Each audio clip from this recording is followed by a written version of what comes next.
I waited until 35 to launch this channel, and it was every bit as difficult as I feared it would be. But now, as I'm turning 36 in a few weeks, I've somehow managed to grow to 150,000 followers across platforms, to have 2 monetized channels here on YouTube with thousands of newsletter subscribers and hundreds of digital product sales. Now, I thought about throwing together a quick 10 things I learned video like everyone else, but honestly, the past year had way more ups and downs than that. So I figured I'd just come here and lay it all out for you with a full list of the 35 lessons that I wish I could go back and give myself on day one that would have saved me an incredible amount of pain and frustration and time that I'll never get back. So let's get into it with lesson 1. Opportunities are traps. When I first discovered the creator economy, I saw opportunities everywhere. Big creators had podcasts, they'd repackage the audio and video to other platforms, they had newsletters,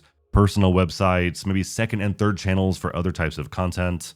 They would talk about AI platforms and tools that I just had to check out, and they all had products, or more than likely a suite of products. But what I very quickly realized was that I wasn't playing the same game as those big established creators yet. They have teams and systems and budgets and years of compounding traffic and growth. And I saw them succeed in all of these areas, so I thought I was dumb to not go after those areas too. But what that really meant was I was trying to match their current output with none of their current resources. The truth is, you do need some basics running in parallel. You need content that builds awareness and a way to capture that audience, and something to sell that captured audience later once you get them. Those are the 3 things that are the core essentials and the engine of your creator business. The podcast, the second channel, and all of those other opportunities are real, but most of the time they just aren't core to your growth right now. They're expansion for later. So build your core engine first. 1 content platform, 1 capture mechanism like a newsletter, and 1 single product. That's it. Everything else should get plotted linearly over time after you unlock much more leverage and hit milestones, which I'll explain how to identify in a lesson later in the video. Lesson 2. What got them there will not get you there. This lesson is related to the first, and it might even be what causes it. See, most creator advice comes from full-time creators who've completely forgotten what it's like to start from scratch. And they tell you to take advantage of all of those opportunities that I mentioned, and to post daily on socials, and also to create weekly long-form videos, and to stay active in the comments on all those different platforms, and to network constantly, and 100 other things required to succeed like they are. And when you can't keep up, they say wake up earlier, or build better systems, or create better routines. But what they don't ever mention is they have 40 hours a week. Their team members have 40 hours a week each. And their entire business and focus and state of mind is content and their creator business. Meanwhile, you're trying to squeeze this business and content into just the evenings and weekends. And a mentor of mine once told me something that in hindsight was incredibly self-aware of him, but he said that what got me hired won't get you hired. See, most creator advice isn't actually relevant to today's landscape or your current stage. Someone with 1 million subscribers telling you to test ideas with your newsletter first isn't wrong, but when you have 12 or 20 email subscribers, it probably won't help all that much in testing. The thing they forget is that the strategies that work for them now with their resources and their scale aren't what got them there in the first place. And even if they told you what actually worked back when they were at your stage, the game has very likely changed since then. So the lesson I learned here is that you should not dismiss advice from successful creators, but don't take it at face value either, even what I'm telling you. See, your job is to extract the principle behind their tactics and to figure out how it applies to your direct situation.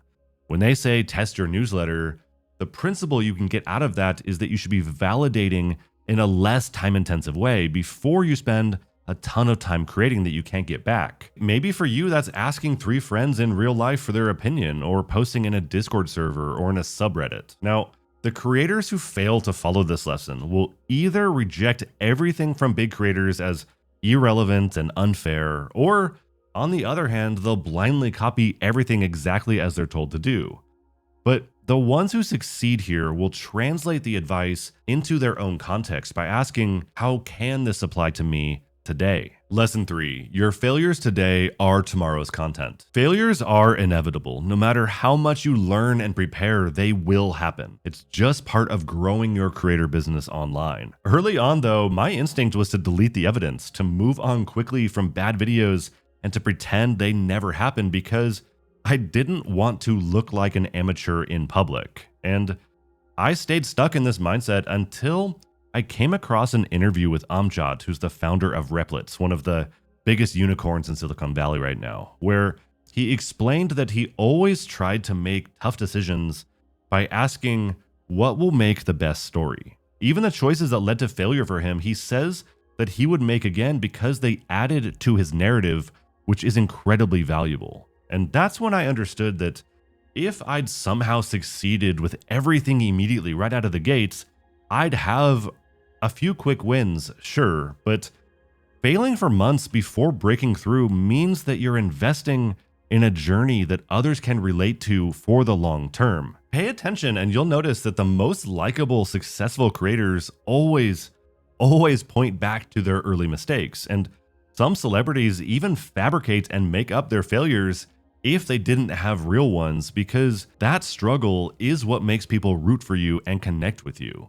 So as a new creator, don't just tell the stories where you've succeeded at every project or job you did in the past. Bring up the ones where you failed and pass on what you learned from those. And as you create content that leads to new mistakes, let your new failures continue to be discoverable for your audience. Now, I promise you're going to want to delete your low view videos or posts, but keep those terrible early videos public. The embarrassing mistakes that you're making right now are the exact things that will make people trust you much more later on. Lesson 4, make your downtime work for you. Every evening after my day job, I'd come home and I'd collapse on the couch or at my desk and I'd tell myself that I would just watch a bit of YouTube for research. But 3 hours would disappear and I'd be watching competitor channels and tutorials, and I'd go down a few rabbit holes and I'd eventually find my way back, and all through that process, I convinced myself that I was at least being somewhat productive. And the worst part was the guilt afterward, knowing that I'd wasted another evening that I could have used to build something. And I'd go to bed swearing that I wouldn't repeat it the next day. But finally, one of those exact evenings where I promised myself that I would make some progress on a new video concept, a new Diary of a CEO episode dropped with, as usual, a pretty enticing thumbnail and title. Now, I could already see where this was going, so I made a deal with myself. I could watch it, but I had to take actual literal notes while watching, not just mental notes that I'd forget by morning, real actual notes using Notion. Now, naturally, I agreed to those terms, so I pulled up Notion on my second screen, and as I watched it, I started documenting all of the interesting quotes and ideas along with the timestamps of when they happened, so I could refer back to them when I was writing my videos or newsletters later on. And what I ended up with at the end was a pretty full table of ingredients that it turned out would both significantly speed up the drafting of my future videos when I was looking for examples or references, but it also sparked some ideas of complete video concepts and newsletters from scratch. Now, since then, I set 2 rules for my evenings. If it is a day that I'm dedicating to working on my business, the first rule I have is that I'll only consume content related to my niche. That means if it's an evening I've dedicated to my digital art business, I only watch sci-fi movies or shows or read sci-fi books. If it's a night I dedicated to this business, then I only watch digital entrepreneurship or startup content that will give me better ideas of how to grow my business and to help you grow yours. The second rule I set is that I agree to document everything in Notion just like I did in that first test. And by simply agreeing to these 2 rules, my evenings have completely changed from vague, general research evenings that I feel guilty about to now being a way that I can still actively move my business forward even when I'm just too tired to create anything myself. If you see yourself in this lesson, I have a whole video on this exact system that I use myself, along with the template that will make the process of filling in your notes much easier. So I'll pop up that link now if you want to check it out after this video. But for now, let's move on to lesson 5. Your background is your unfair advantage. When I started creating content, I kept seeing all of these creators who seemed like they'd always been creators. They'd never mentioned their past careers or referenced their old jobs. So I thought I also had to hide my background too, and all of my content ended up only using examples from what it was like being a creator, because I was trying to fit into this mold of what I thought a creator should look and talk like.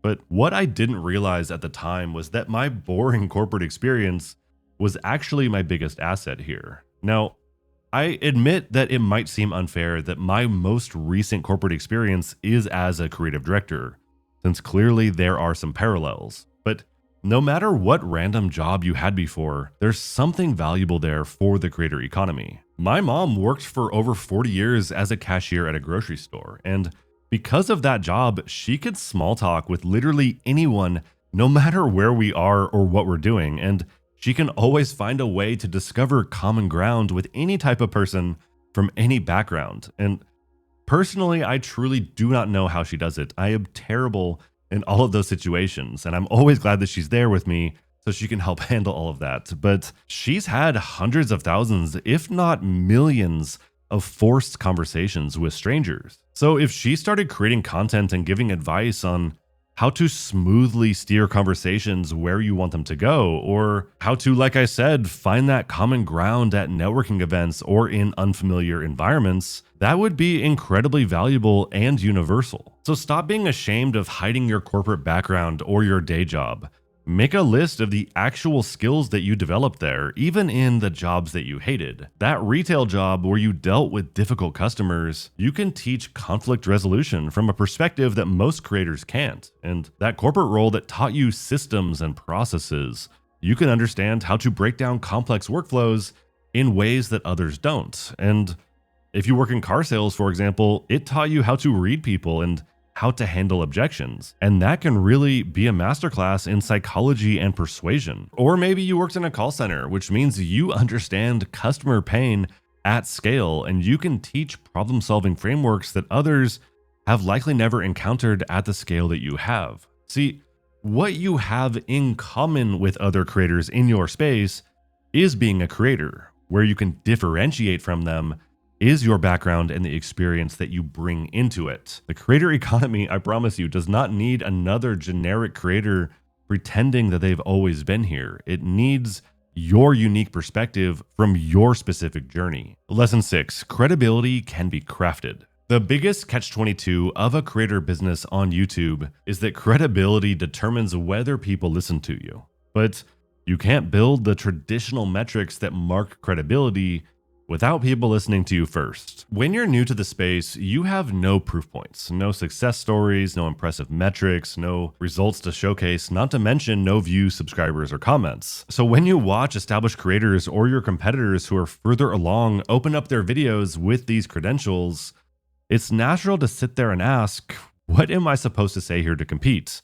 Trust me, I know what I'm talking about more than they do, obviously. See, frankly, when you compete only by those traditional credibility markers of views and subscribers and clients, your content does get ignored and people click out of your videos because they don't trust it, which means that you can't in turn build the success that would give you that credibility for them to trust you. It's a brutal loop, and if you're a new creator, you know what I'm talking about here. So when I eventually hit 1,000 subscribers on this channel, that first milestone that we all want to hit, I of course wanted to make one of those classic YouTube changed my life with 1,000 subscribers to celebrate and to let everyone know that I had some credibility now. But instead of just sharing my journey like those other videos do, I instead spent, I think, 5 straight days watching and analyzing 100 of these exact videos from other creators. And while I was doing that, I filled up an entire Notion document with the patterns I was seeing across them. Now, this was an excessive and different way to approach that same video, but it gave me something more powerful to work with than just the 1,000 subscribers that I had reached at that point. See, what I unlocked there without necessarily realizing it at the time is that I didn't need to be in the top 1% of all YouTubers. I just needed to be in the 1% of one ridiculously specific thing in order to stand out above my current level. By watching 100 milestone videos, instead of just adding another to the same type of I reached 1,000 subscribers and it changed my life type of video, I'd become possibly the world's foremost expert on that exact micro topic and could share something entirely unique as a result. Now, sure, in the grand scheme of things, that might not matter that much credibility-wise, but that's exactly the point. In the short term, find ways to become the 1% of something so narrow that nobody else even bothered to compete with you. So if you still don't have credibility to lean on in your space, just pick one aspect of your field and become the 1% through sheer obsessive effort. The more narrow you go here, the faster you can use it as leverage. So maybe that means watching all 50 videos on a micro trend like I did, or actually reading those 10 books that everyone claims to have read in your space but hasn't. Or maybe it's to do something crazy and to go outside into the real world and to interview, say, 25 people about the super specific problem that you just encountered and you're covering in your video. I promise you, very few people will actually do that. And over time, you'll build up more of those traditional credibility and proof points that I mentioned at the beginning of this lesson. But really the lesson here is that credibility is something you don't have to wait for. You can choose to manufacture it from day one if you simply reframe the metric that you measure it by. Lesson 7, heighten your definition of focus. When I launched this channel just before the new year, I told myself that this channel is going to be my main focus this year. And that sounds disciplined on the surface, but in practice, my definition of focusing on my channel was very conveniently loose. It included chasing all of those opportunities I mentioned earlier, meaning scripting long-form videos, creating a shorts channel, launching a second Instagram, starting a third YouTube channel for podcasts, creating lead magnets for every single video, writing twice weekly newsletters, repurposing over to Substack, and building premium products, all under the umbrella of focusing on my channel. Now, what I realized after a while is I created a definition of focus that let me do everything at once while still feeling disciplined about it. But true leverage doesn't come from a vague commitment to content creation or to your channel. It comes from getting so good at one specific thing that the mechanics and the cognitive load of learning how to do it becomes almost automatic, and you can just sit down and start executing. And that's when you actually have capacity to add other things. But that only happens after massive repetition in one narrowly defined area. So if your one thing, ask yourself, if your one thing that you're focusing on right now includes the word "and" 3 or 4 times, it's probably not focus, and it's likely time to reevaluate your definition of what your focus is. Lesson 8, momentum is everything, and it's fragile. My channel started faster than most. My first video got a few thousand views, the second went slightly viral, and the third did come back down to a few thousand, but then the fourth went even more viral than the second. Now, I was aware of it at the time that I shouldn't expect that level of success to continue by default. But either way, that early success gave me a false sense of security. See, a couple months into that traction and momentum, it came time for a 3-week trip to Japan that I'd already planned before launching the channel.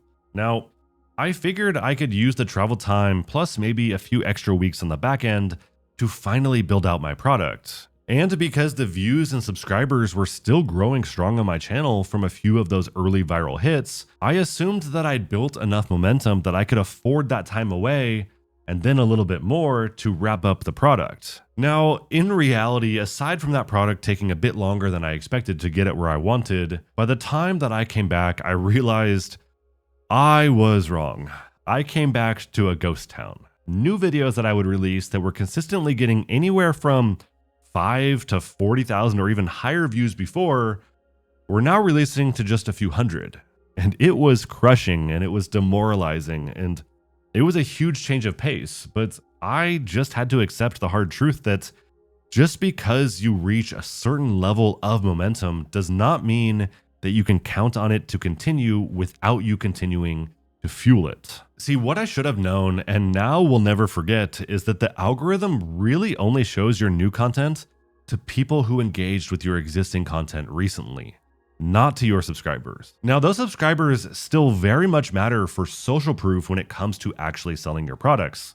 I'll die on that hill. But the truth was, everyone who was watching me had moved on to creators who had kept showing up while I was gone, and the algorithm no longer had a batch of recent engagement to push my new videos to. So I had to psychologically accept that I was essentially starting over with this channel. And what I ultimately learned from this, and I hope that you take away from this lesson, is that when you're juggling a creator business with a day job and a real life outside of it, choose formats for your content and scopes for your products that allow you to maintain continuous forward motion. Don't do things in big sprints and then fall off in other areas while you're focusing on them. That's how you lose everything that you built in the area that you first focused on. So pick a video format for your channel that you can sustain weekly, even during your most busy periods, and build products in small daily increments, not in huge massive pushes. The algorithm and your regular audience rewards consistency and just showing up way more than they do perfection. Lesson 9, everything is pay to win. When I started my creator business, I was extremely tempted to go the same way I did with my career path as a self-taught, bootstrapped designer, that I'd learn everything myself and I'd build everything from scratch. That was my instinct. But very luckily, I didn't go that path. Because throughout that journey from self-taught design intern up to creative director, I learned an incredibly powerful lesson. Things that appear free on the surface rarely actually are. See, everything is paid for in one of three currencies: time, effort, or money. In my day job, for example, when we have designers on my team, or anyone on my team really, do a task instead of hiring an external freelancer, my coworkers would label that work as free because we didn't get a direct invoice for it. But in fact, it wasn't free at all. It cost us the time of that employee working on that project where they couldn't work on something else. And it cost us the effort of them learning maybe a specialized area instead of going directly to an external expert. And it also cost us their salary at the end of the month. And these trade-offs are incredibly important to understand if you want to make smart, informed decisions as a leader and as a manager, especially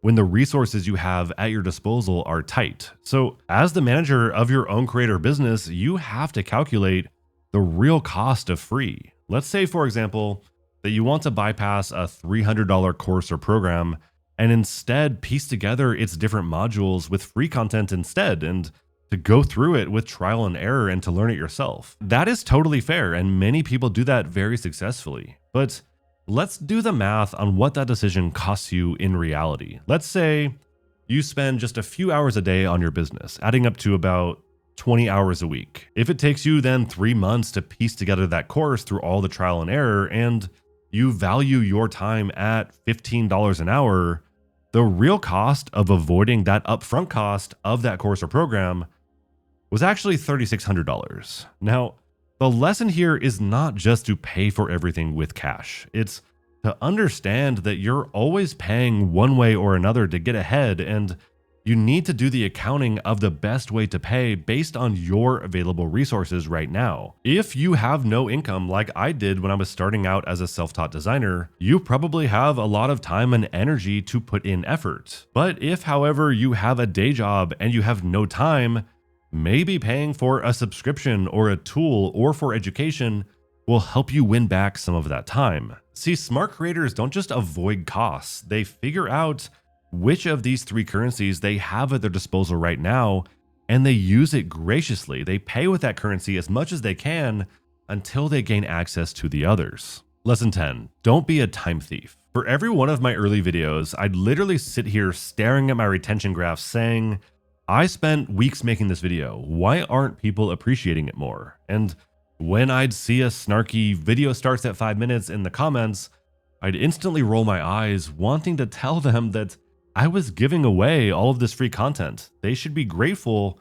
Even if they only got one thing from the video, it would still be a net positive for them. But what I really didn't understand at the time is that for your audience, time is often their most precious resource. From the moment they click, they're spending something that they cannot get back. And if I waste it by being unclear or unfocused, or if I take too long to get to the point, I'm essentially stealing from them. So when you get this type of feedback, which you will, you cannot take it personally. When someone says, this video starts too slow, or I didn't get the point at all here, or Video starts at 5 minutes. They're giving you valuable data. They're telling you how you can improve if you want to reach them. Now, it's natural to feel at first like this is an attack on your self-worth, but in reality, it's just feedback on your product from their perspective as a consumer.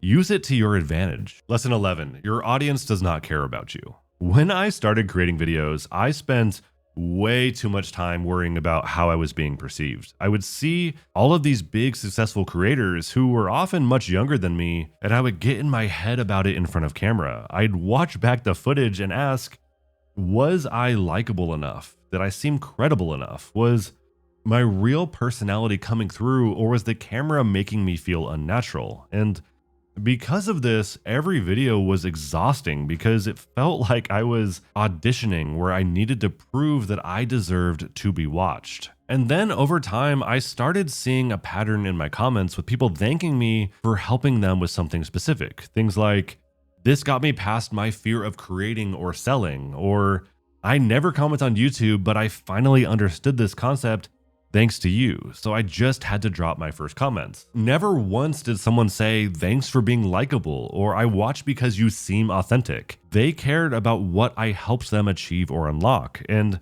this realization of this pattern completely freed me from the performance anxiety that I was feeling. So instead of asking, am I likable enough when you create your content, ask, could I solve this a bit more clear, or how can I make this more approachable for my audience given what they struggle with? Now, the paradox here is that once you stop obsessing over being liked and you start obsessing over being useful, that's when people actually start caring about you more because they positively associate you with that outcome or result that they now have access to thanks to you. Lesson 12, algorithm confusion is real. My early views on this channel have been all over the place. One video about starting a creator business would blow up and another that was quite similar would absolutely tank. Both were well made, I feel, and both were valuable, and both were made for the same audience of creators wanting to build a business. So by all rights, I was being a good creator by being consistent in my niche. Yet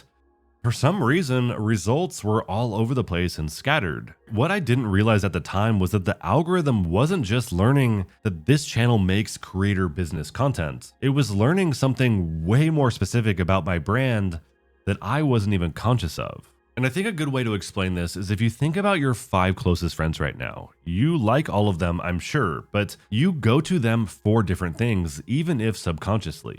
Now, if you meet someone new and you think, oh, they'd really click with my calm, stoic friend, and then you set up a hangout to introduce them, but when you meet up, your friend is suddenly emotional and erratic and all over the place, you're probably going to regret that introduction. And next time someone similar comes along, you might think twice before making that same connection. The algorithm works the same way. It learns not just who you are and what you talk about, but how you talk about it. See, when you change your tone of voice or your approach, it still shows your content to people who liked your old energy and tone of voice and your perspective. Then, if they don't engage with this new feeling that you're giving them, they are going to drop out of the video, and the algorithm is just going to think, this is a bad video, and it's going to stop pushing it. The bottom line value might still be solid, but it might just appeal to a different segment of people within that niche. So as a new creator, one of the most valuable things you can do is to step back and ask, why do people choose your content over others? Is it because you're always taking the contrarian stance on things, or because you always go deeper than anyone else on topics, or because you deliver things fast, or because you take your time with them and you do it slowly and methodically? Or is it because of your production style and the mood and atmosphere that you create in your videos, and people just find that way of exploring that topic really comfortable for them? Now, to be clear here, this is not just a one-time discovery, and there's no clear answer. You just have to keep investigating through your comments and which videos do well and which don't. And just as importantly, you have to compare this to which videos felt most true to your natural way of thinking, because over time, that will likely be what's most sustainable for you to keep creating. Now, this doesn't mean that you can't expand your brand allowance and pivots, because sometimes you just need to. But be aware of what will happen when you do. The algorithm will have to start over learning who this new version of you is for. And that takes time. So when that happens, just remember you are not getting worse and the algorithm is not broken. It just needs some time to unlearn and relearn not just who you are and what you're serving, but who you're serving and who that would appeal to. Lesson 13, hate comes in different flavors. My first negative comments as a creator would completely derail me. I get 50 people thanking me and one person calling my video or post garbage, and I'd lay awake at night running that single negative comment through my head over and over. I know the standard advice is to just ignore the haters, but in my experience, that surface level advice doesn't actually help when you're staring at that comment right in front of you that makes you question everything that you've been doing. Now, it took me months, but eventually I started to see a pattern in these negative comments where each one could be grouped into one of three categories. The first kind were constructive criticism, and these hurt the most because there's usually an ounce of truth in them. But at the same time, they are incredibly helpful because someone took the time to explain what specifically didn't work for them. The second type, however, were a little bit less helpful. These are the defense mechanisms, as I call them. And these are those vague, angry, this is stupid or waste of time comments that are really someone just saying, I feel stupid for not knowing this already, or really, this makes me feel insecure. The third types of negative comments were really just audience mismatch. These were people who fundamentally wanted something different than I was offering. In my case, not all creators on YouTube want to treat content as a business. They just want a hobby or to express themselves. They don't share my goals, so my methods and content and products are wrong for their destination. They just maybe haven't made that same realization yet, so they're expressing it maybe unhealthily in negative comments. But once I learned to categorize comments into these three buckets, they stopped being personal attacks only and they started to become useful data. So now, when I get those, I sort before I react. Constructive criticism gets 24 hours to cool off and to clear my head, and then they get a thoughtful response, and I take it into consideration for future content. Defense mechanisms, on the other hand, get hidden, but not deleted since the algorithm counts all engagement as a positive signal. And finally, audience mismatch comments means that the algorithm served me to the wrong person. So I return to my titles and my thumbnails and my hooks and see if there's something within my control that I can do to steer my content in a more intentional direction based on who I know I'm trying to reach with my content. Lesson 14. Positivity is positively forgettable. When it came to positive comments in the early days, even with a 10 or even 100-to-1 ratio of positive to negative comments, I still found myself being able to quote the negative ones from months prior, yet couldn't tell you a single specific positive comment from just 1 week before. What I learned as I looked into this is that our brains act like a highlight reel of these negative moments because as humans, we're hardwired to hold on to threats and danger much longer as an evolutionary survival response, which of course in this creator business is brutal for your mental health and motivation. So I started doing something that felt frankly a bit silly at first, but what I'd do is I'd screenshot every single positive, meaningful comment that I would get, and I'd save it to what I now call an impact board in Miro or now in Figma. I know this might seem like a small thing and a waste of time at first, but over time, this will act as a counterweight that will offset that natural bias that we all have towards negativity, which is incredibly helpful during those days when your brain tries to convince you that you're just not making a difference, when in fact you really are. Lesson 15, do not optimize too early. In the beginning, I took the popular advice of you only improve what you measure and know your numbers to heart. I spent weeks setting up elaborate tracking with bit.ly links for everything and A/B testing everything I could, and I'd analyze traffic sources and I'd obsess over posting times and click-through rates at every stage of my funnels. And I'd then check my analytics daily to see how things were going and to look for patterns to guide my next strategy.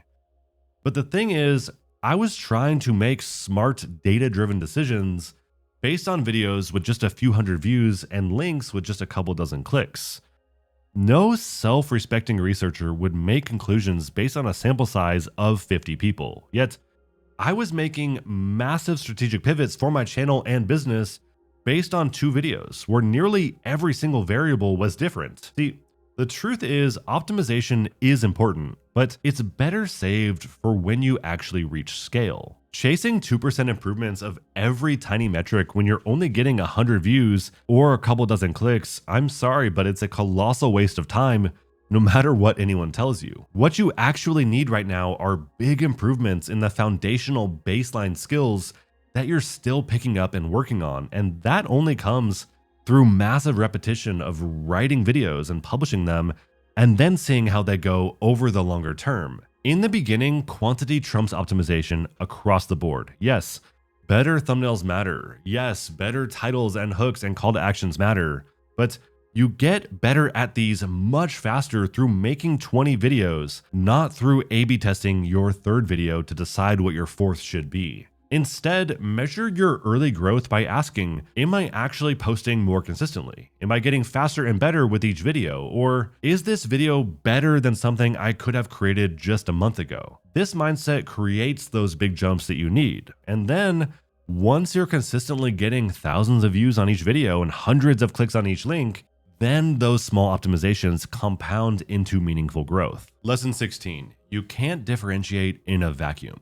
Early on, I had this deep-seated fear of accidentally mimicking other creators in my space or being seen as a copy. So I avoided other creators' newsletters and their videos and their courses entirely. I thought that if I just stayed in my own lane and figured everything out myself, that I'd be more original and I would come across as more genuine. But I quickly realized that this was a huge mistake. I was spending 10 times longer coming to the same conclusions that others had already found and were commonplace. And really, I should have known better. I work in tech, and in tech, everyone uses competitor products constantly for situational awareness to know what your customers have as their other option. As a creator, your audience does not exist in a bubble. They're comparing you to 5 other creators' content and their offers, whether you know that those creators exist or not. So by burying my head in the sand, I wasn't being original. I was being ignorant about the landscape that my audience was actually existing in. So my recommendation here is to study your competition relentlessly, buy their courses,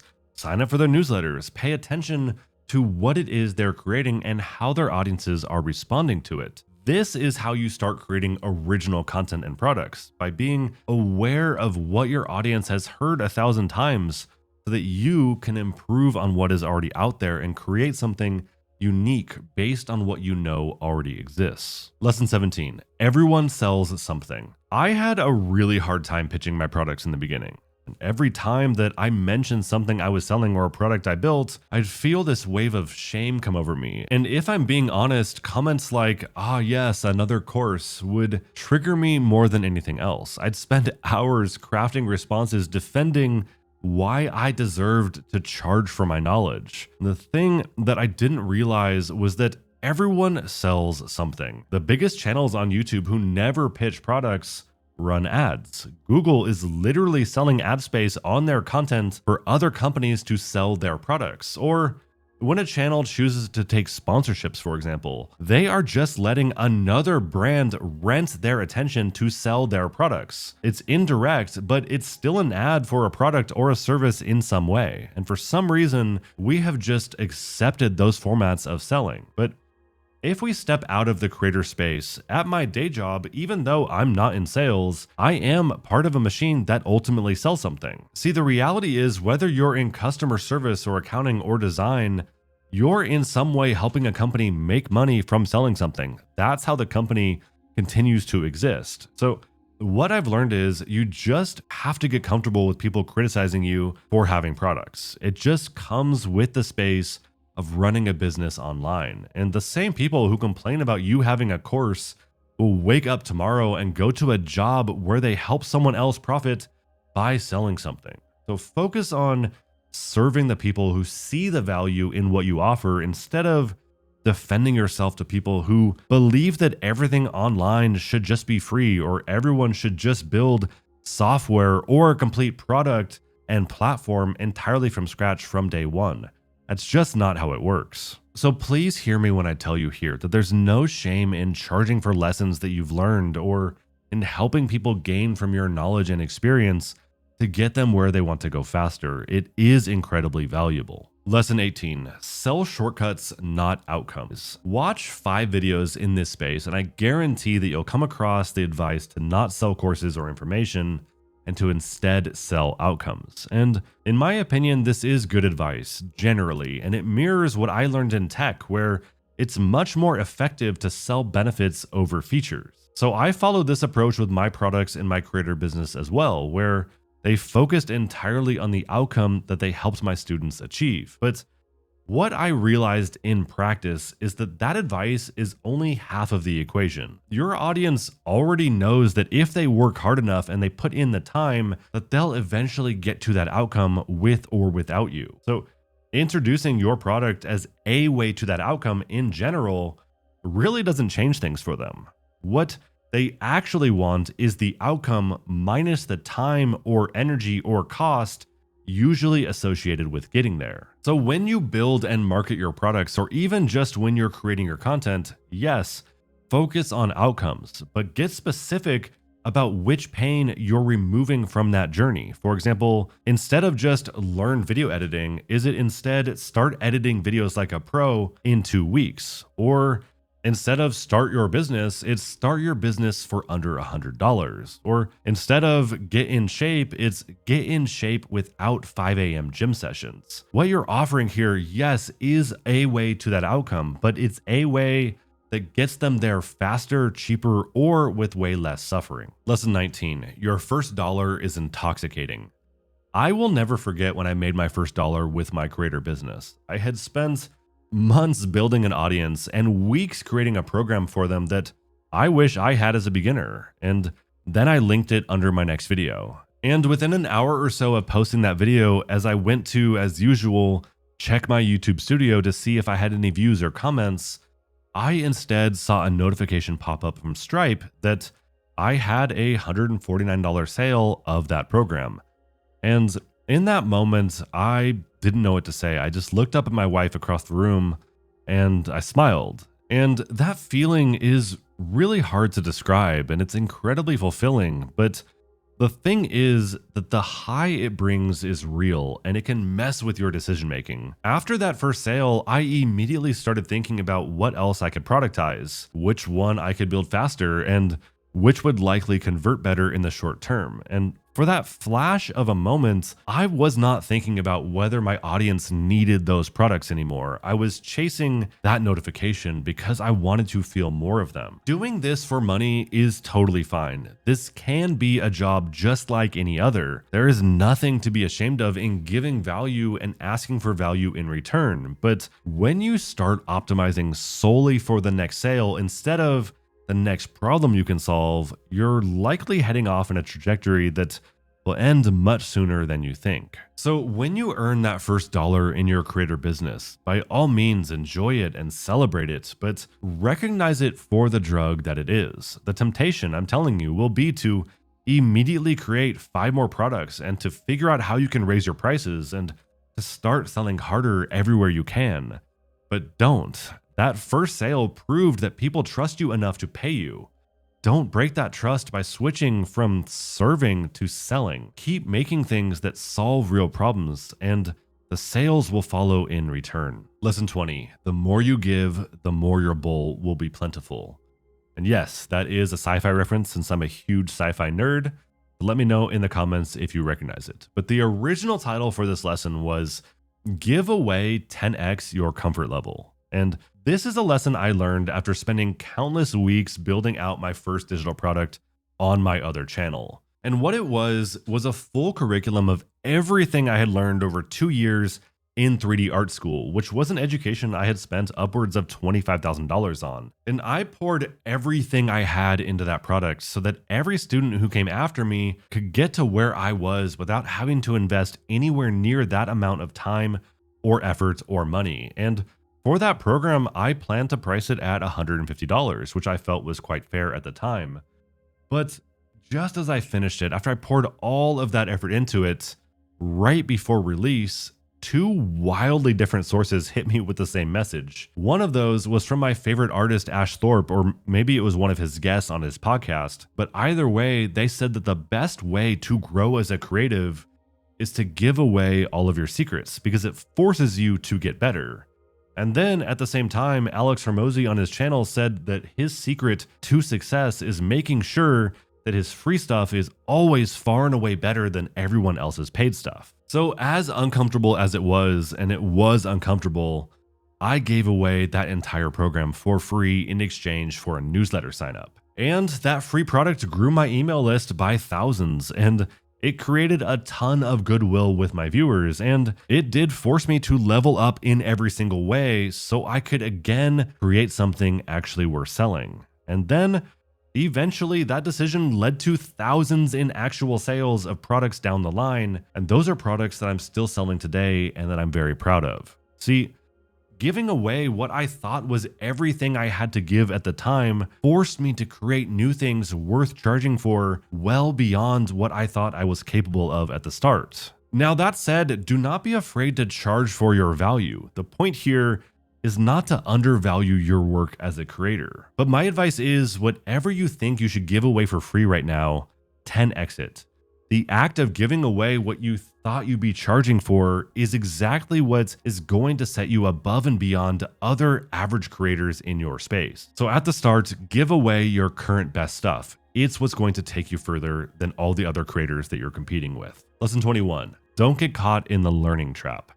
YouTube, the creator economy, and online education in general is a beautiful thing. At this point, you can learn anything you want to from someone who just solved your exact issue. And as new creators and entrepreneurs, we have plenty of questions and challenges, so we find ourselves desperate for knowledge, and the internet is happy to provide endlessly, whether it's with books or courses or masterclasses or cohorts, whatever it is. And frankly, despite some of these being empty and a waste of time and money, many of them are incredibly helpful. And once you get a taste of a really powerful book or channel or course that unlocks something for you, it feels almost like a cheat code that you want to keep exploiting. I fell into this trap hard, and yes, it is a trap. I'd spend hours watching YouTube strategy videos and taking courses on audience building and reading books on storytelling and signing up for countless newsletters, all while barely creating anything myself. See, this trap feels productive. I would convince myself that I'm investing in myself and that I'm learning from experts. But if there's one thing I learned studying higher education in my master's program is that without application, retention plummets wildly faster than you think. Within a week, you'll forget 90% of what you learned if you don't put it into practice in some way. So the rule I've given myself here is to never consume the next thing until I've applied the thing that I thought I learned at least once. If I watch a video about hooks, I sit there and I write out 3 hooks around my next video idea using those techniques before I move on to the next video. Or if I find a good video on camera presence and how to speak more naturally on camera, I take notes and I flip on my camera and I practice it the very same day, even if it's not for a real video. Now, of course, I'm still human, and sometimes I get pulled down a rabbit hole just like anyone else, but I always try to remind myself that the most successful creators are not the ones who know the most. They're the ones who apply what they know most often. Lesson 22, iteration beats innovation. Early on, I drove myself crazy trying to be completely original with every single piece of content. If someone had already covered a topic, I would skip it. I would cross it off the list and it was no longer an option because I thought that success was discovering and creating something that nobody had ever seen before, which really meant I was basically trying to invent new problems just so I could have original solutions. Meanwhile, I was sitting here watching the same successful formats and concepts get millions of views over and over and over on my YouTube homepage. And it was only when I began paying attention to my own behavior on YouTube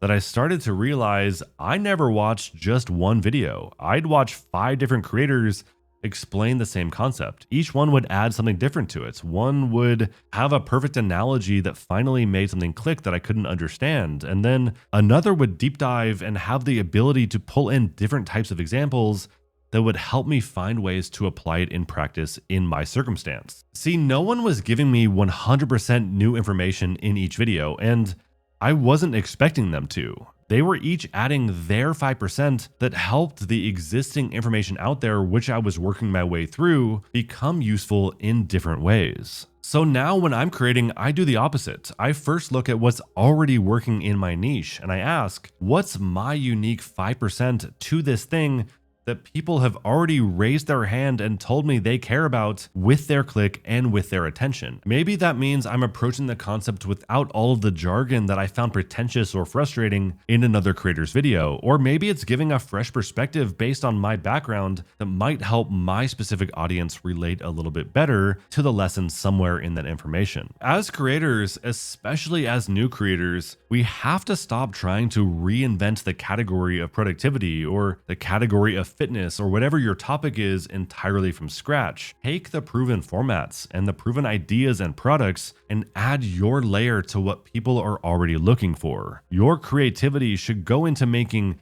your 5% count as much as it can, not being 100% original for the sake of it. And if you missed it, I just released a full video on exactly how to do this step by step last week. So I'll pop that up now if you want to click it open into another tab for after this video. Lesson 23, define your floor. I started this channel with the goal of posting once a week like most creators do, but I kept missing it week after week, again, like most creators do. Right? I'd get busy the first few days of the week, then Thursday would be there before I knew it, and I'd be paralyzed by how much work a real video still required. And then once I finally did start, a few days of working would slip to a week, and then it would be 2 weeks, and I'd tell myself to just do something simpler next time, but the next week would roll around and the same thing would happen. And the issue here was that one video a week was both my goal and my entire strategy. So when real life happened, because it always does, I had no fallback. I'd either fail completely or I'd panic create something mediocre and I'd look at it and I want to start over from scratch. See, I only knew one way to make videos, the fully idealized version of them. So when I didn't have time for that, I really had nothing. And it's really like saying you'll go to the gym every day in order to get in shape. But what happens when you're traveling or the gym is closed? If your only plan to get in shape is to go to the gym, it's really easy to break that streak. But if you've already decided that travel days mean bodyweight exercises in your hotel room, you can still maintain momentum toward your broader goal of keeping in shape and not breaking your streak that you promised yourself that you would keep to. So what I realized when I looked at it through this lens is that I needed that same flexibility for content, which meant that I needed different video format types for different situations. If I have a full week, sure, I can do the fully researched and edited and full production that I intend to do for each one. But if I only had a day or two, I could instead plan to do a lessons learned list like this video that you're watching right now. Or if I only had a few hours, for example, I could instead plan to do a reaction to other creators' content and to add in my unique 5% on top of that. See, the key here is figuring out what these formats are before you actually need them, not expecting yourself to scramble to invent something when you're already behind schedule. And I found this approach to work for everything. Your newsletters that you're trying to write, or if you're trying to work through that stack of books that you've really been meaning to get to, or honestly, really whatever it is that you're trying to stay consistent with in your creator business. Don't just set a goal that sounds good on paper, but falls apart in practice. Plan ahead of time what are your floor and baseline formats that you know that you can deliver on. Lesson 24, MVC is the MVP. My instinct with my first videos was to provide as much context as humanly possible before unveiling the main point or lesson. I thought that if I could set everything up perfectly, the payoff would be so much more impactful. Instead, I'd get the dreaded video starts at 5 minutes comments, or I'd watch my retention graph take a dive way before I ever got to the main point and value inside the video. But I realized over time that I'd fallen into the trap that so many professionals fall into on YouTube. See, my background was presentations and meetings at work and in training interns and juniors. And what I'd taken for granted was that those were all captured audiences. I could take my time building up proper framing and context and knowing that they would sit through to the punchline and payoff. And in truth, in those situations, it would make my point land more effectively. But YouTube viewers aren't captured audiences. They're always 1 or 2 seconds away from leaving your content. Now I structure videos entirely differently with what I call minimum viable context, where instead of asking, would this extra context be helpful, I instead ask, what's the minimum setup needed before I can make my point and deliver some value? I do admittedly still struggle with this because it feels like I'm shortchanging the lesson without a proper foundation laid out beforehand. But as it turns out, viewers need to know that you have something valuable worth saying before they'll sit through the why and reasoning of the value behind it. So lead with your MVC, deliver your first chunk of value, then expand with additional context to round out the solution. You can still include all of that extra depth and context that you know is necessary to make it as valuable as it can be, but just stage it after the core value, not before it. Lesson 25, 1 until 100. Before jumping into the creator economy, I heard advice everywhere about diversifying, to build multiple revenue streams, to be on every platform, and to hedge your bets as a creator. So I came into this thinking I would need to build multiple types of products to monetize in different ways and to show up everywhere. I thought I was being smart by not putting all of my eggs into one basket, but I was actually just building a bunch of very mediocre baskets. But at some point, I came across a piece of advice that introduced the value of 1, where until you hit 100,000 a year or 100,000 subscribers, stick to ones. One product, one core platform, and one area that you create value in. This constraint of 1 forces depth, which means that your skills end up compounding faster when you're not having to context switch. Your product also naturally gets better when it's your only focus, when you're building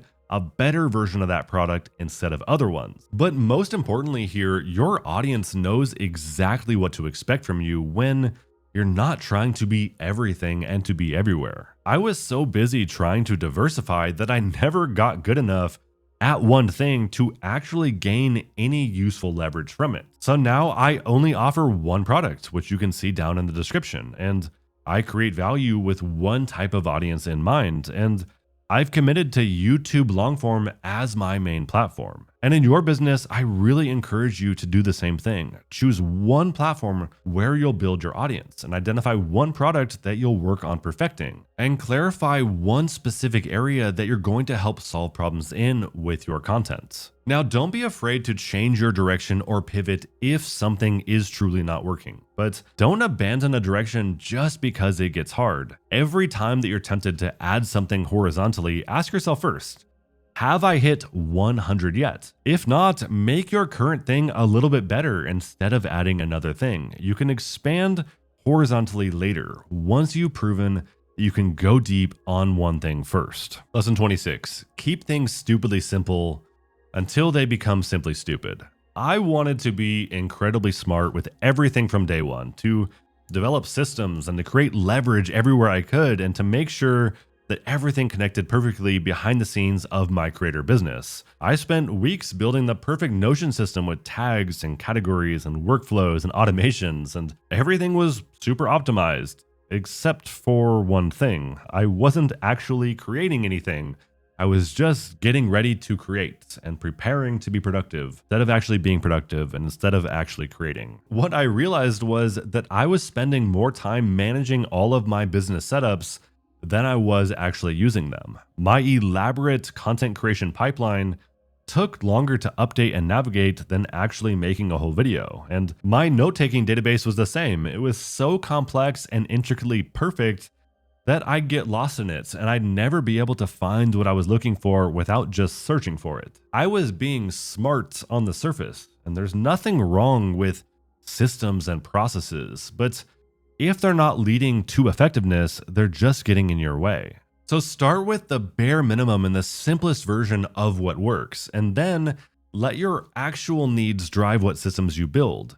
Don't build them assuming what you imagine you might need down the line. I think a good rule here is you should never try to automate things that you've never done manually before. You can always add that complexity and those automations later once you more fully understand what would actually benefit from optimizing in practice. And you'll know you get there because it'll feel stupid not to have created it. Lesson 27, creativity is the tool, not the product. Coming from that creative director background, I thought creativity would be my edge here on YouTube. I was convinced that being more creative than other creators would be what made me successful. But then I'd watch someone give the most basic, straightforward advice to just do this and then this and then this, and then they'd get 10x my views. And it was honestly a bit maddening at first. But what I had failed to realize at the time was that I was completely ignoring the exact advice that I myself give to more junior creatives at work. Creativity is a tool, it's not the product. No one pays you for being creative. They pay you for solving problems creatively. See, creativity might be how you solve problems and how you come up with solutions, and it might require a lot of effort on your end. But both that creativity and the effort you put in are just inputs. They're not outputs. So when I actually analyzed those successful basic videos from this point of view, they may not have seemed creative on the surface, but they did solve immediate expensive problems for their audiences. And because of that, they were valuable in the end. So now I've stopped asking, how can I be more creative with this video? And I started asking, what specific problem am I using my creativity to solve here? And how is it benefiting my audience? Because at the end of the day, no matter how we feel about our content, the market and the algorithm and your audience will pay you exactly what your solution and content is worth in time and attention. Sometimes the most boring, straightforward answer is exactly what people need right now. And sometimes creativity does help you solve the problem better by making it more palatable or enjoyable. And maybe it also fulfills a personal drive within you when you're creating it. That should not be discounted, but creativity itself has zero direct market value. It only matters when it delivers a better outcome. Lesson 28, sound, light, camera. Gear acquisition syndrome got me bad, especially coming from a production background, because shopping for gear is fun, and it's also a really easy way to justify not being ready to actually start yet. Now, I want to say that I do believe that your ideas and the value that you deliver matter most, but at the same time, the quality bar keeps rising on YouTube, which means that those ideas might never actually get delivered to your audience if you don't remove friction from people giving you a chance. And production quality is one way to reduce that friction. The other day I was watching a Callaway video and he said something that really stuck with me here, where as a beginner, a smart tactic is to quality shock your viewers by delivering disproportionate quality to what they came in expecting. For example, when they click on your small channel and they watch a video with just a handful of views, but the production quality is disproportionately high quality, it surprises them and they feel that they discovered something worth discovering, and in turn they stick around to hear you out. As you'd expect though, this can become a very slippery slope because you can always spend more and there's always something to upgrade. And this can be very similar to those creativity and learning traps that I mentioned before. But now that I've personally spent thousands of dollars and hours of trial and error, I've discovered a clear hierarchy to what actually makes an impact for your new channel. If I were starting over, I would first optimize for sound, then lighting, then a camera. People will watch low quality video as long as it has great audio, but they will immediately click away from beautiful footage if it has crazy echo and bad sound. And at the same time, great lighting can make a bad camera look great, while bad lighting can make a $3,000 camera look absolutely terrible. So if you can only afford one thing right now, get a pretty decent microphone and sit next to a window with a semi-transparent curtain to use for your lighting. Then go on Fiverr and pay somebody $50 to dial in your audio settings. They'll optimize all of your levels and make sure that all of your audio settings are as good as they can possibly be. And in my experience, this will help you avoid hundreds in upgraded gear, and it will sound just as good. But if you can afford two things, get a microphone first and then get one solid light with a softbox. And honestly, the bigger the softbox, the better. And I'll throw specific recommendations for beginner through advanced setups, as well as my own setup in the description. But just to say, this will differ depending on what type of look you're going for and when you discover this video. But either way, just remember here, the order of impact in getting your value to your audience never changes. First, work on your sound, then focus on your lighting, and at that point, then you can invest in a better camera. Lesson 29, edit your own stuff first. When I started making videos here, I figured I'd outsource editing immediately because, well, I'm trying to build a creator business. I'm not trying to become an editor. And every guide to the creator economy says to focus on your strengths and to delegate everything else that you can. So I plan to record my first videos and to hand them off to someone else who actually knew what they were doing inside of Resolve. But the truth is, and this is something that I learned from the startup space, especially with Brian Chesky's story with Airbnb, is that to truly understand your business, you first have to do things that don't scale yourself. Editing your own content teaches you things that you can't learn any other way. When you're cutting your own videos, you hear every time you repeat yourself, or you take awkward pauses, or every moment that your energy drops, and every explanation that goes on way too long. And honestly, I would argue that you learn way more about writing and camera presence from editing than from actually writing or recording. And the same goes for thumbnails and email sequences and every other part of your creator business. Yes, there are experts who can and will someday help you do them better. But just like you should never try to automate things you haven't done manually first, you should never outsource something that you haven't tried personally yourself. So even if your day job could afford you an editor from day one, I strongly recommend to edit at least your first 10 to 20 videos yourself, along with the thumbnails, descriptions, and newsletters that go alongside them. Now, eventually you will want to outsource the parts that aren't core to the value you bring to the business, especially if you're doing this part-time alongside a day job like I was. But by doing this, when you do hire an editor, you'll know exactly what you want because you've been in the timeline, and it will be infinitely easier to communicate with them because you'll be speaking the same language. Again,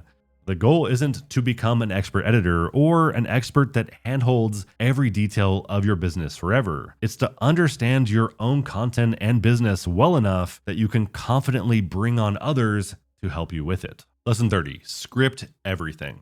I had a fear at the beginning that if I scripted my videos, I would sound scripted, and therefore people would know I was not a real expert and did not know what I was talking about. So I tried to go unscripted in an attempt to sound natural and casual.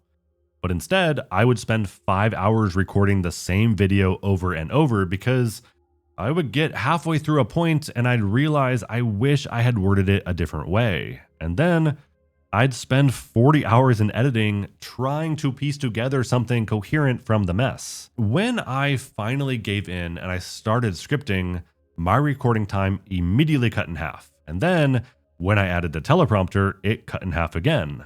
But what I didn't expect was that viewers would literally notice this and call it out in the comments. One in particular that stuck with me literally said, "After watching you a bit, I feel it is your scripting and general topics of your content that is inherently interesting and full of value." And I love that because I imagine that means you probably spend more time on the idea and the script and the storytelling over production. Now, I promise that that wasn't a planted comment, but what I realized was scripting by nature does not make you sound robotic.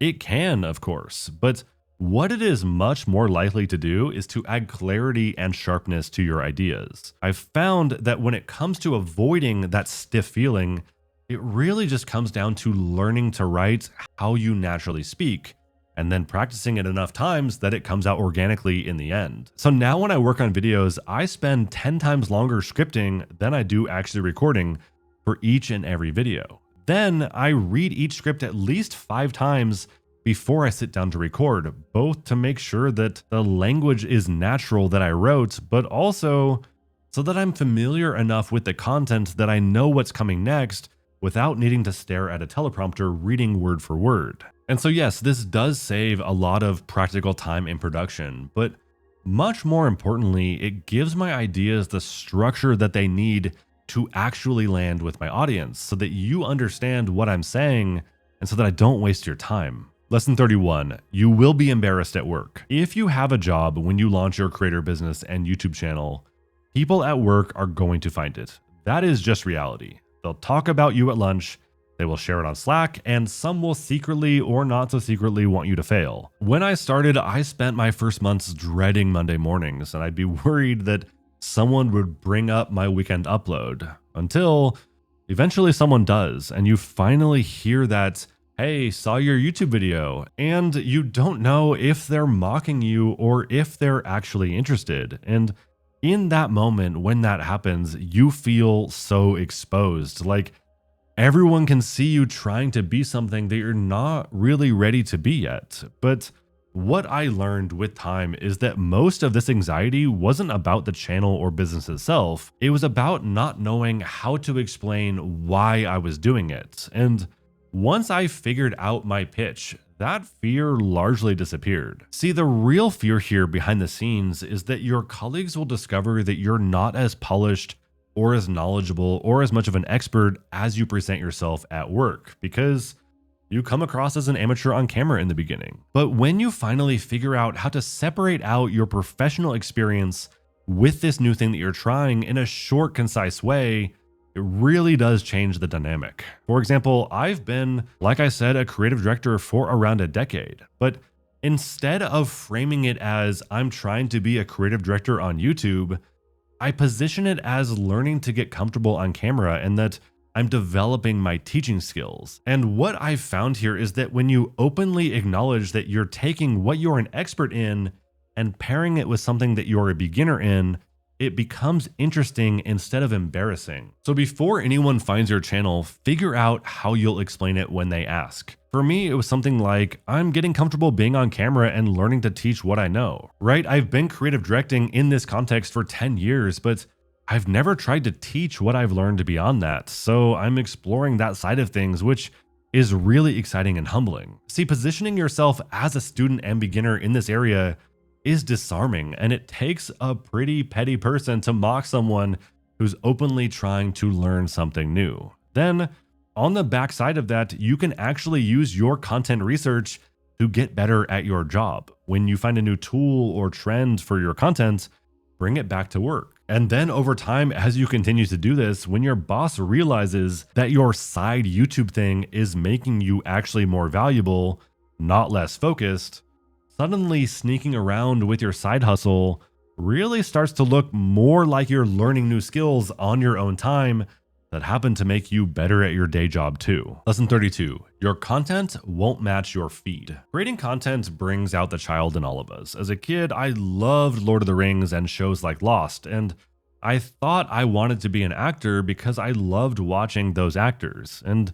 as an adult, I lose myself in dark, gritty sci-fi like The Expanse and Cyberpunk. So when I started creating digital art and telling stories myself as Future Familiar over on Instagram, I at first tried to create that same dark, gritty sci-fi. But every time I sat down to actually do the work, I'd find myself drifting towards cozy, lived-in spaces with warm lights and space stations, and I designed familiar corners of spaceships that made the future feel a bit more familiar and welcoming. Now, despite that natural drift, I kept fighting it because I thought I was failing to live up to my own taste and inspiration that I wanted to be like. And it was the same pattern with this channel. I personally unwind with gaming streams on Twitch, or I throw on deep dive video essays on some random topic that I'm interested in. And because of that taste, at first I forced myself to make complex, research-heavy content. But what actually flowed and felt more natural to write was straightforward creator business and entrepreneurship advice like you find in this video. See, I was torturing myself because I was trying to create what I admired instead of what came naturally or even really what I was good at. And for me personally, the breakthrough was realizing that consumption is about escaping into someone else's world of a particular flavor, but creation is about what energized me to build. I love the escapism of dark sci-fi, but I love the process of building hopeful, familiar spaces. And at the same time, I admire the complexity and end result of video essays, but I far and away prefer the process of breaking down business problems into simple solutions that make them accessible to anyone. The content you create does not have to match the content that you consume. They can serve completely different needs in your life. So the lesson here is to not automatically assume that you'll enjoy creating what you enjoy watching and consuming. Instead, Pay attention to what feels right when you're not forcing it. What process actually excites you in the creating of it, not the end result, but the actual work of doing it. For me, the resourcefulness and the scrappiness of creating content around entrepreneurship and the creator economy is infinitely more enjoyable as a process than deeply researching for a mini doc, which is a nice segue to lesson 33, which is success means more of the same. When I started my first online businesses way back in the day, I always saw them as a means to a different end. I'd spot an opportunity and I'd know I could fill it, and I'd think 6 months of this and I'd have enough traction to do what I really wanted. But what I quickly realized was that when something actually worked, that temporary project ended up becoming my life. Success didn't mean I could move on nearly as quickly as I thought I could. What it really meant was I had permission to keep doing exactly that thing because the market validated that I should do more of it. And I watch this happen to so many creators too. They pick finance content because they've heard it pays well, not because finance is the path they want to be on. Or they make shorts because they've heard that it's easier to grow a subscriber base using shorts, not because they actually enjoy making them. Then, if and when they do succeed in these areas, what they realize is that they've just signed potentially a multi-year contract with themselves to keep building on an opportunity that they don't actually want. So, before you commit to anything, project forward.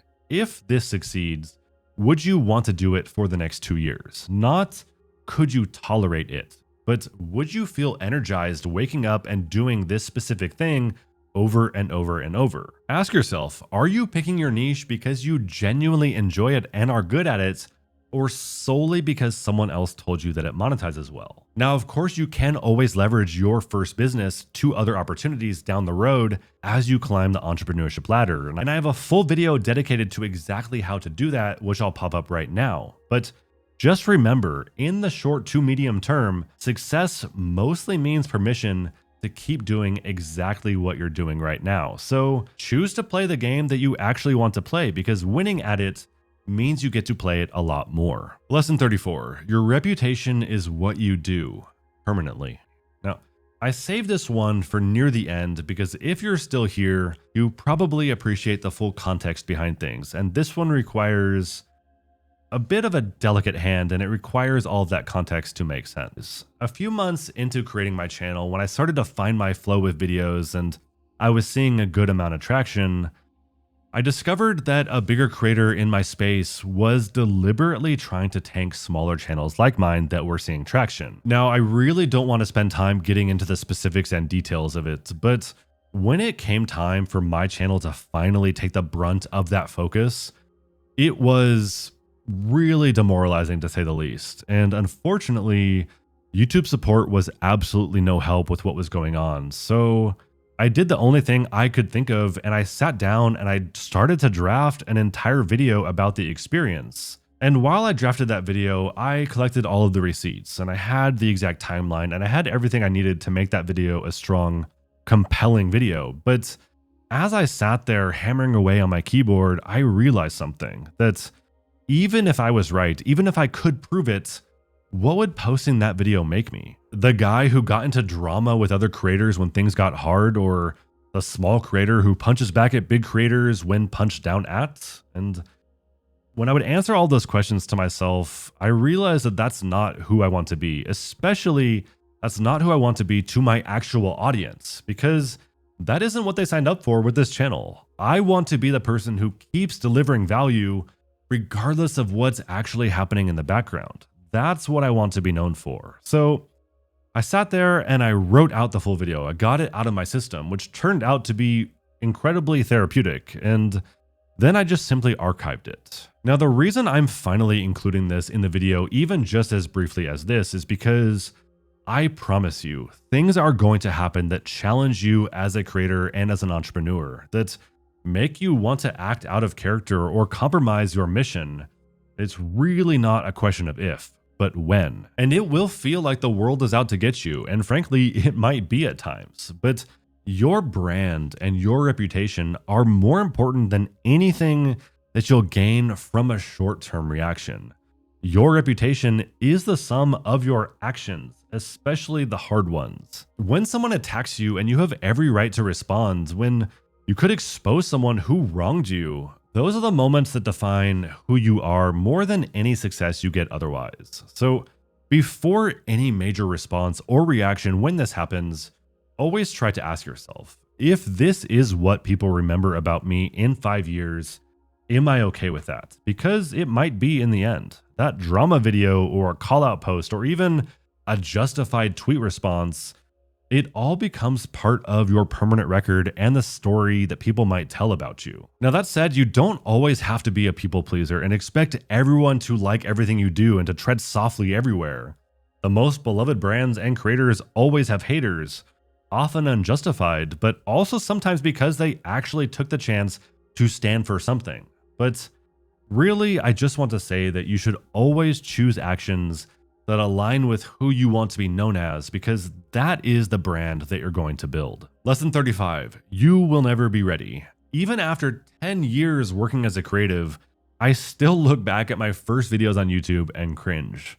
No amount of prep could have prepared me fully for launching my channel, but of course, before I released my first video, I kept thinking that if I just learned one more thing and I took one more course and I perfected my setup just a little bit more, then I'd be ready. Surely I would be able to avoid looking like an amateur when I started. But what I discovered by just getting started is that it is literally impossible to know what you don't know. So by default, you'll never be ready because you don't even know what it is you're preparing for. Now, sure, some courses and mentors can help you bypass some headaches, but only when you combine it with hands-on experience, because the gap between theory and practice is where most creators die, right?